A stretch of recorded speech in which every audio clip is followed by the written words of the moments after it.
শুভ দুপুর প্রিয় গাইস। আজকে হচ্ছে লাঞ্চের থালি। তো প্রথম আছে সাদা ভাত, এই ডাল ভর্তা, মুগের ডাল ভর্তা খেতে কিন্তু অসাধারণ।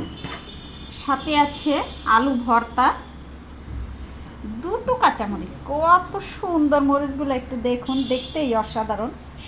আছে লেবু, এখানে আছে ছোট মাছ দিয়ে কচুর ডগা মাখা মাখা, মানে সে এক অপূর্ব খেতে, একেবারে কি যে স্বাদ এটা। আরও আছে বন্ধুরা এই যে চারাপোনা মাছের একেবারে এই দেখুন পাতলা পাতলা ঝোল, অসাধারণ পাতলা ঝোল খেতে চারাপোনা মাছের একেবারে অসাধারণ।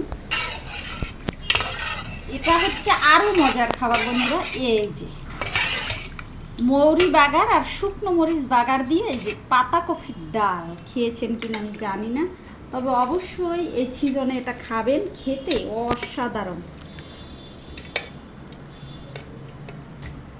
তাহলে দেখুন বন্ধুরা লাঞ্চটা কেমন হবে। এখানে আছে কচুর ডগা ছোট মাছ দিয়ে একেবারে লাগো লাগো, এখানে আছে ডাল ভর্তা, এখানে আছে আলু ভর্তা, এখানে আছে চারাপোনা মাছের পাতলা ঝোল, এখানে আছে পাতাকপি দিয়ে ডাল আর কাঁচামরিচ হচ্ছে লেবু। বন্ধুরা এভাবে খাবেন, দেশি কিংবা বিদেশি, বিদেশি মানুষ আরও বেশি করে এগুলা খাবেন। তো সবাইকে শুভ দুপুর, সবাই ভালো থাকবেন, টাটা।